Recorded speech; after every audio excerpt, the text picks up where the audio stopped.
Саламатсыздарбы? КТРК телеканалы элдик репортерго боюнча Баткен области Кызылкая шаарынан бир жыл эмес, уже 10 жыл эле болуп калды окшойт. Проблемабыз чечилбейт. Вот иче турган суу бизге келген суу, вот ана. Мына кечеги суу асадык болуп алып койдук эле. Астында ушундай асадык болуп калыптыр. Иче турган кранга суу. Вот. Вот смотрите. Вот.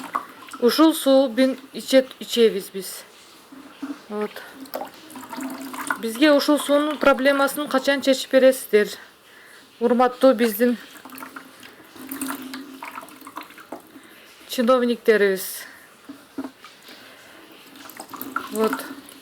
Вот. Грязелечебница кылып жасасак болот даже биздечи. Анан ушул акчаны төлөйбүз. 2 саат берет, бергенде да ушундай суу берет. Мынакей. Ичип, кириңерди жууп, отура бересиңер ушундай сууга. Вот.